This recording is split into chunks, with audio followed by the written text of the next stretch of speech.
Hello, everyone. My name is Conrad on behalf of Camera Stuff. Welcome to yet another live session. Today we're going to talk about reflectors.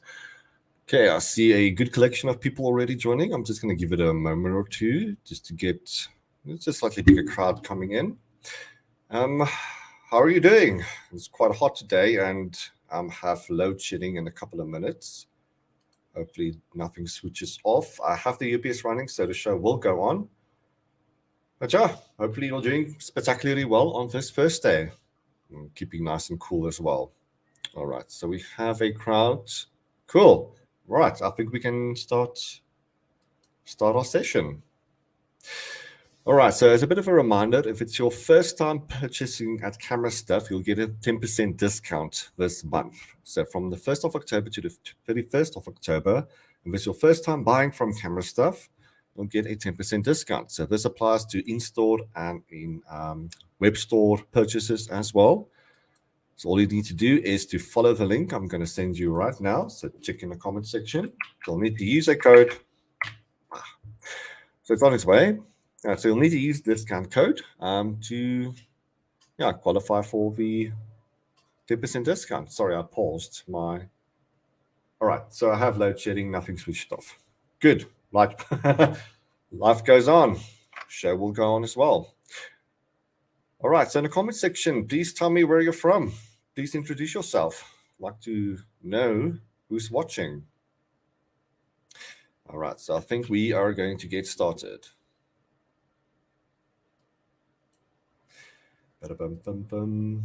All right, so we're going to talk about the reflectors. Now, you can make a makeshift reflector quite easily, a do-it-yourself reflector. You can use one of those windshield screen protectors, or you can stick some tinfoil to cardboard sheet as well. So by all means, this is something that you can makeshift. This is something that you can MacGyver something out of. Sorry, I'm just losing my voice at the moment. Okay, let me regather. All right. Okay, with a reflector, you can use a makeshift option, so you can make your own. However, when it comes to our 5-in-1 reflectors, so these offer great versatility. They are cost-friendly, so they cost anything between 400 Rand up to 800 Rand, sometimes 1,000 Rand, depending on the size of it. They are very travel-friendly, so these reflectors fold up to a third of their size, and they have a variety of uses. So typically what you get is 5 panels to use. So that will be gold, silver, white. Yeah, it's gold, silver, white, the black side, the scrim, and the gold side. Now, some reflectors have what is known as a golver side. So that's a mix between gold and silver, so kind of in a zigzag pattern. Yeah, but all of these different sides offers a different use and a quality of light. So we're just going to run through all of these. I have a couple of videos to show you. So I've used the reflectors outdoors and indoors, and I'm just going to show you the differences between all of these different sides. So as mentioned, with these reflectors, they can fold up to a third of the size. So if you're using like a 110 centimeter, that will fold up to about 30 centimeters. So as mentioned, extremely travel-friendly and storage-friendly as well. All right, so for white side, that provides a modest amount of reflection and also a slightly warmer and softer look as opposed to the silver. And I'll show you the differences live just in a little bit, just quickly running through all of the different sides. Whereas the silver will throw light the furthest So if you need to stand a distance away from the subject, the silver side will just throw light further as opposed to the white side. The silver also provides a very specular and contrasty reflection. So by specularity, that's just a fancy word for increased highlights. So that will create an appearance of sheen and increased shininess on a person's skin. So that's typically what you're going to get out of the silver. So that is something that you can use to your advantage. So if you're doing sports photography, as an example, if you want to add a bit of sheen to a person's musculature, just to emphasize that muscles, the silver side does work quite well for that. With the silver, the colors will get slightly muted out, a slightly cooler color temperature with it as well. And a cool thing about silver is that they are great to use with underpowered lighting. So if you don't have a lot of light to work with, the silver just helps to maintain the overall intensity of your reflection. All right, so the black side is not a reflector. It is the anti-reflector. So it is what some people will describe as a negative fill. So if you place that quite close to your subject, it will absorb the light and will just increase the shadow details on a person's face. The black side can also be used to block. In photography terms, we call that flagging. So you can block light. So if you have a bit of light spillage on your backdrop, or if some of the light is going into your lens, you can use the black side just to block that light.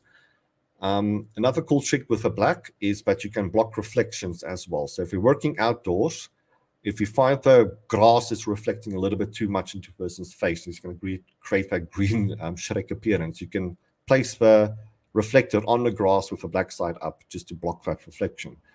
The same can be done on a table as well. So if you have a model sitting like I am sitting at the moment, you can now first let me say, if you're getting ugly reflections from the table itself, for example, if it's a red table or a green table, or you're getting an ugly wooden reflection with it, you can use the reflector with the black side up just to block that reflected light as well.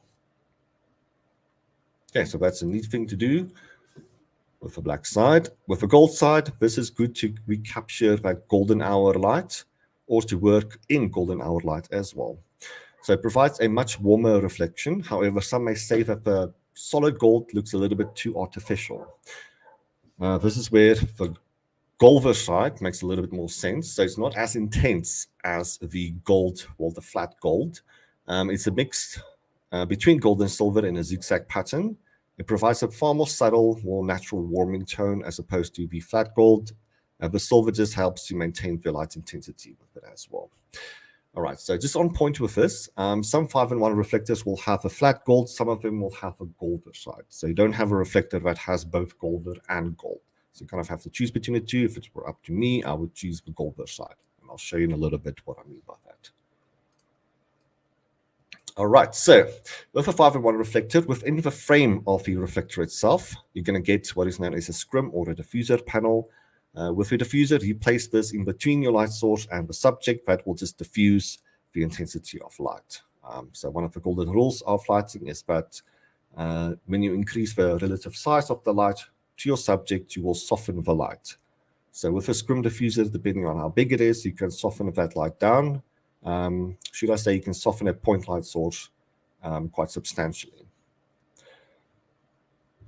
All right, so I did some experiments indoors and outdoors as well.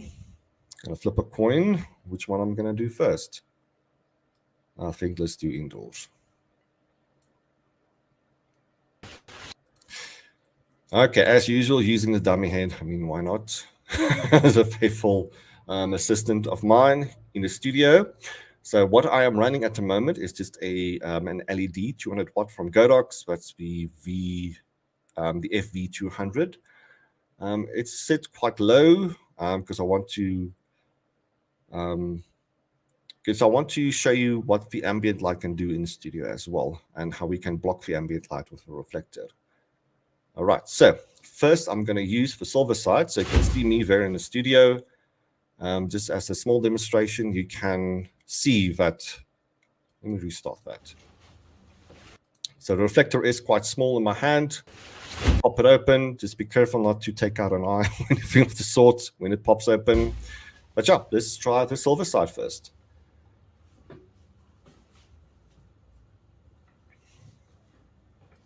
All right, so the silver provides a far more intense amount of reflection as opposed to the white. We'll get to the white in a moment. But the silver side, this is great in not only close proximity, but if you need to move out of the frame slightly as well. If you want to do a wide angle shot, the silver just helps to throw light a little bit further as opposed to the white. But yeah, the amount of reflection that you get is quite intense. So I just want to explain what I'm doing here. So I have the one light operating here. So that is my key light or my main light. Now, in conjunction with a main light, you probably want to use a fill-in light as well. Now, the cool thing about a reflector is that you effectively cheat yourself to a second light. So instead of using or buying a second light, you can just use a reflector from the opposite side. With it, bounce light back onto your subject from the opposite side, and that will act as a fill-in light. So what I would mean by fill-in light, so if you're going to use one light only, it's going to create shadows on the opposite side on a person's face. Now, the shadows may be a little bit too dark for your liking. With that, you can use a light source just to lift those shadows ever so slightly. And with a reflector, the amount of reflection depends on the distance. So obviously, when you move a reflector closer to your subject, the more intense the reflection will be. If you move further away, the less intense it will be. You probably saw me wiggling the reflector about. This is the odd thing about silver. It creates this wavy pattern, kind of like a swimming pool reflection on a person's face. Now, if you want to capture that effect, fantastic. But typically in video, when you use the silver side, that becomes a little bit too obvious. So you're going to notice me wiggle the reflector about, and you can see on the model's face what that is going to look like. Now, so it looks a little bit distracting. On photo, it doesn't really matter. But yeah, in video, if you're going to move the reflector around, it's going to be quite noticeable. So for that, you prefer to use the white. Okay, so that's without reflector and with reflector. So it provides a very nice full-in light to your subject.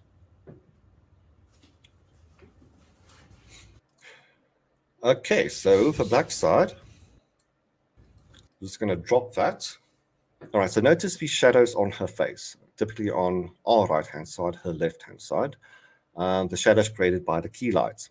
So they are fairly dark, but if you want to make them darker still, or if you want to block the light reflecting off the wall, you can use the black side quite close to your subject. So you can see what a pronounced difference that makes, how those shadows get darker and darker.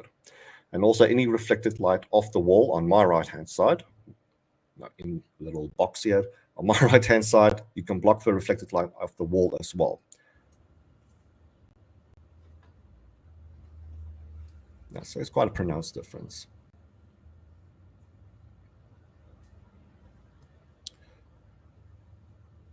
So that's with the black panel and without.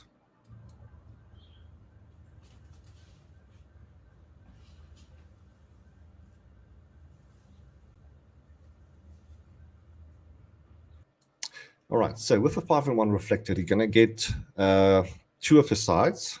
If you want to reveal the other sides, you have to take the cover off, unzip it, invert the cover, or pull it inside out and put it back on the frame. So I'm going to demonstrate how to do that. So just pay attention to me in the little box there. So take the cover off, let you access the white and the golden side. You just take the cover off, but before I'm going to do that, I'm going to show you how to use the scrim. So within the frame of the 5-in-1 reflector is a slightly opaque material known as a scrim or diffuser, and you place that in between your light source and your subject. Okay, so obviously this will diminish the overall intensity of the light in terms of its exposure, so you just need to adjust your camera settings. So you may lose a stop and a third thereabouts when using the diffuser. But as you can see how soft that light is with the scrim in position. So this is like a softbox cloudy effect that you get with the diffuser in place. So if you have a light source that cannot be used with a softbox or umbrella or anything of the sort, placing a scrim will kind of act like the same. So if you want to create a soft light out of a point light source, you can use a diffuser to place it in between your subject and the light source itself.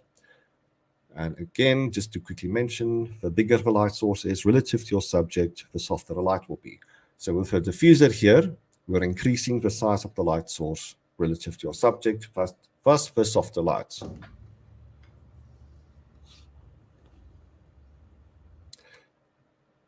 So I'm just going to rewind a little bit.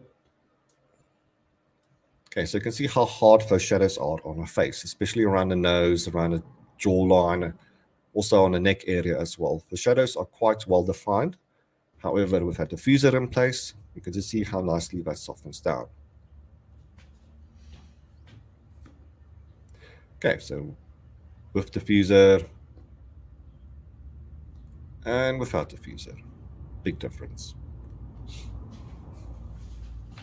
So as mentioned before, if you want to access the other sides of your reflector, just put the cover back on after pulling it inside out. Now, it's often the case whenever I demonstrate something on camera, I look like a bit of a caveman, a troglodyte. When the cameras are off me, then everything just happens so smoothly. So just a bit of a struggle here, but as you can see, you can put that cover back on, zip it close again. And there you go. So now we have access to the white and the gold side. So first, the white, pretty much similar to the silver, just not as intense. And also with the white side, you're not going to get that waviness to the reflection as well. So it's a far more modest amount of reflection. It also provides a slight warming and softening effect to the reflected light as well.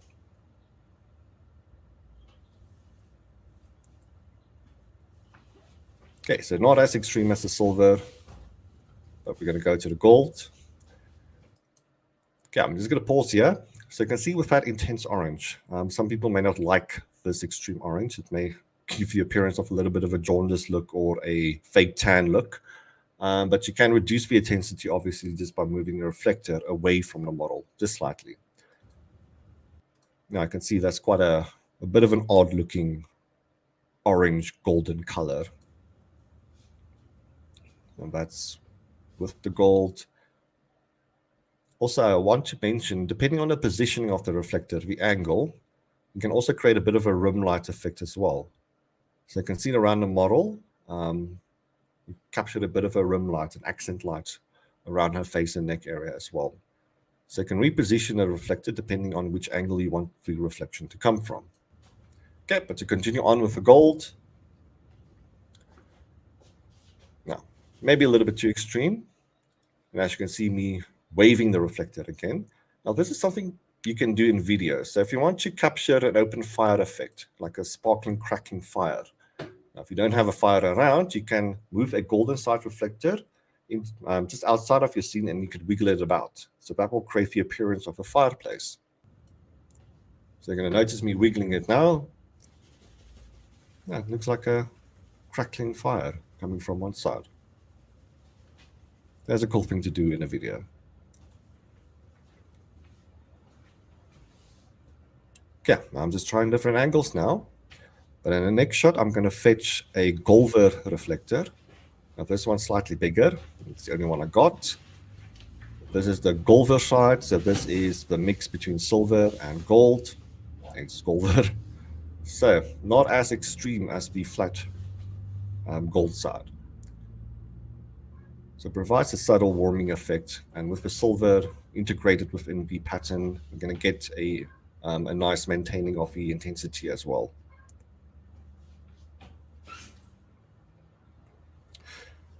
All right, so that was me in studio.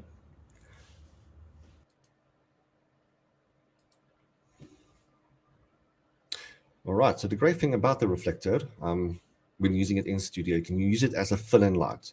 So normally you need to use two lights, your main light, your fill-in light, but with a reflector, you can kind of cheat yourself to a second light source. If you have that second light already, then you can use that third light as a backdrop light or a hair light or an accent light. So the reflector is a nice way of redirecting your light, thus kind of acting like its own light source in itself. All right. I see my camera battery is dying for some reason, so I'm just going to change that. So if you don't mind giving me just a small minute.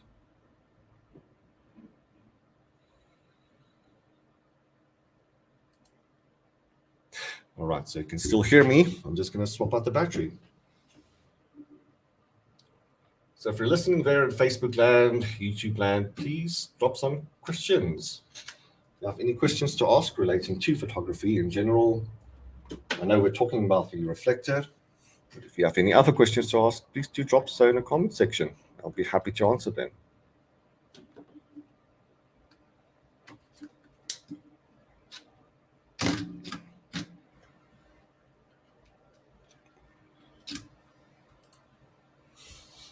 All right. Hello. Welcome back. Okay. So now we're going to talk about the reflector outdoors.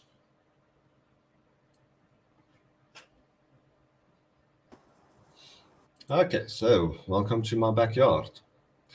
All right. So I'm going to show you some angles that you need to use, how to use the reflector outdoors. So what we have here is one of those nightmare situations where we have that intense light coming from directly above. So this was today in 12 p.m. sunny South African sunlight, and we're having a bit of a heat wave, so that light is quite intense. So by readjusting the camera settings, it's a bit of a catch-22 situation. As soon as you try to lighten the exposure, you increase those highlights around her face. And as soon as you try to drop the exposure, that just darkens the face. So what you can do is use the reflector just to add a splash of light back onto her face.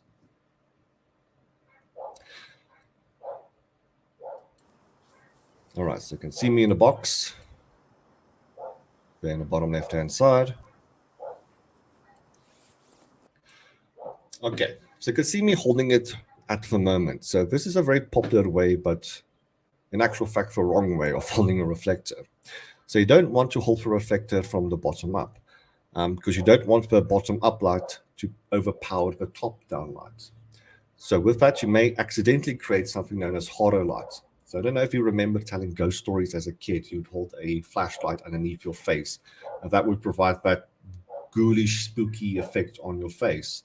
Now you can accidentally do that by providing too much bottom-up light. So unless you have a person dressed up as a zombie or a Dracula, this is not compatible with beauty lighting whatsoever. So with that silver side, position as is at the moment, you are going to create that horror look on your person's face. So as you can see in the model here, she kind of looks a little bit spooked out.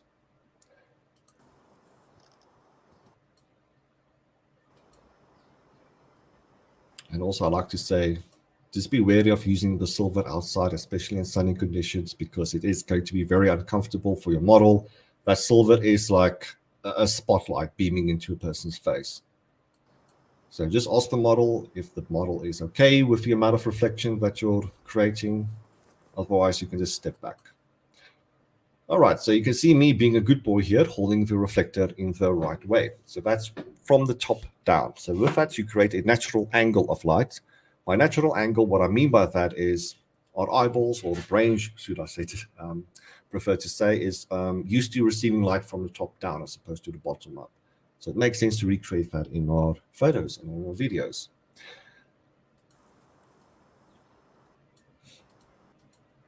All right, so you can see me holding a reflector in the right way, holding it above eye level and shining it down onto the model. Now, as you can see, it acts like a bit of a spotlight. Now you can increase or decrease the amount of reflection by moving your legs. So move closer to the subject or further away from the subject. So you can see me moving closer. You can see how intense that light becomes. Me moving back and back and back. The amount of reflection just gets less and less. All right, so at the moment, I thought my hair light, that being the sunlight beaming onto her naked head here, was a little bit too intense. So I decided with the camera settings, I'm just going to increase the shutter speed a little bit. So I'm going to do that now. That's going to make things quite dark. But with that reflector, it can bounce the light back in. And look how lovely that looks. Looks kind of like a flash photo, like a high-speed scene photo, but not as expensive. This is a 400 Rand reflector.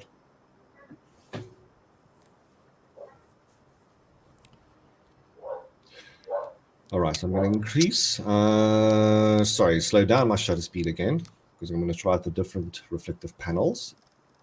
So I think what I'm going to do here, if I recall correctly, I'm going to take the cover off and I'm going to use the scrim diffuser.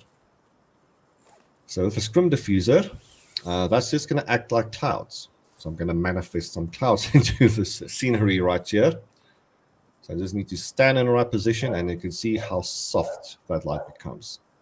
And it just reduces that stark highlight on top of the model's, well, the dummy head's naked head right here. So just by positioning it carefully, you don't want the frame of the scrim or the entire reflector to get into the shot itself or to cast shadows onto your subject. So if you're an assistant or if you're a photographer, just tell your assistant just to position that reflector quite carefully. Yeah, so it's a big difference as opposed to the direct light and with the scrim in between. So very soft, very highlighted, and very soft. And again, here you can play with the camera settings, so you can increase the shutter speed if you just want to make everything a little bit darker. All right, so I want to access the gold side and the white side. So again, I'm just going to take that cover off as I have done already and just pop it back onto the frame. And again, I look like a troglodyte trying to do this on camera. As mentioned, when off camera, it just goes on so smoothly. All right, so I think I'm going to use the white first. So for white, that's not going to be as intense as the silver. In fact, it's barely noticeable. So again, I'm being a bad boy here, using the reflector from the bottom up. It's something you shouldn't do, but again, from the top down, being a good boy. And with the white side, you can see I was struggling with the wind a little bit. But yeah, you can see with the white side, it's just not as intense, and it's actually a bit difficult to see what's going on with the white. So with the golden side, that's pretty much like silver, as intense, but obviously with a golden hue. So you can see me, arms up, reflecting light from the top down, as one should. So that golden side may look a little bit too extreme for some, but again, if you move further away from your subject, you can decrease the overall intensity of that orange. So again, I just drop the shutter speed, or increase the shutter speed, should I say, just to make the background a little bit darker and also to decrease the highlights around her face, should I say the edge of her face and the top of her head. And again, using that reflector, just bouncing that light back onto her.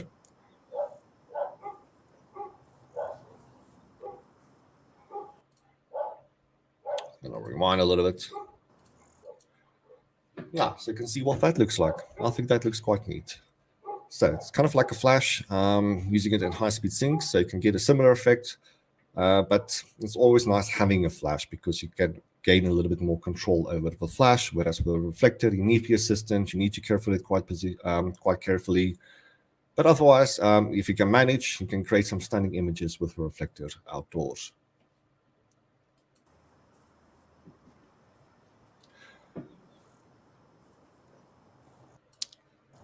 All right, so to fold the reflector, I don't know if you can see in the image, but you hold it from either side, one thumb up, one thumb down. And with it, you're going to twist the reflector into a figure 8, and then just compact it using your elbows. Yeah, so the main principle here is to fold that reflector into a figure 8 or an hourglass shape, and then you can just quickly compact it as is. Okay. So that was me using the reflector indoors and outdoors. So I don't know if any of you, if they're in Facebook land or YouTube land, have any questions for me.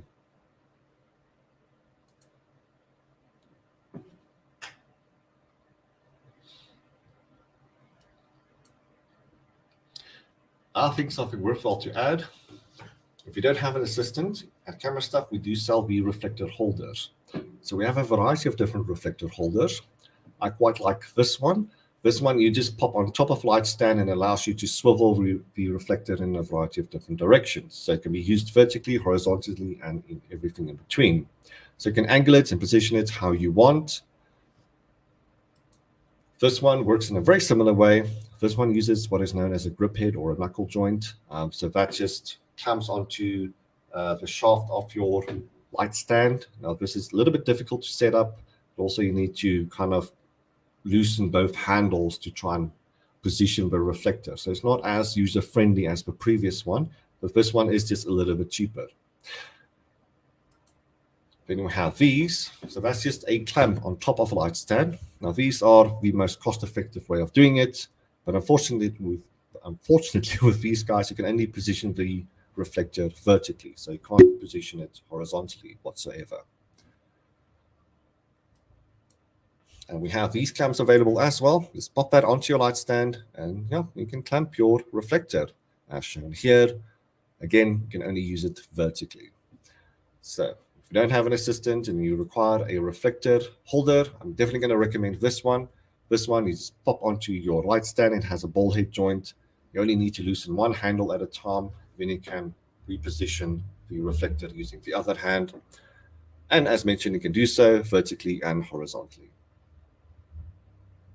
All right, so I think that's it from our side. So I'm going to enjoy my load shedding, my darkness here. So unless you have any other questions, again, you don't have to ask anything in relation, or if you want to, you can, but it doesn't strictly need to be relative to the reflectors. Sorry, first rule of doing live shows is to shoot your cell phone off. Sorry about that. Okay, but do you have any questions out there pertaining to reflectors, reflector holders, but even just photography in general, you're welcome to ask it. If not, I'm going to give it a couple of moments and I'm going to say goodbye.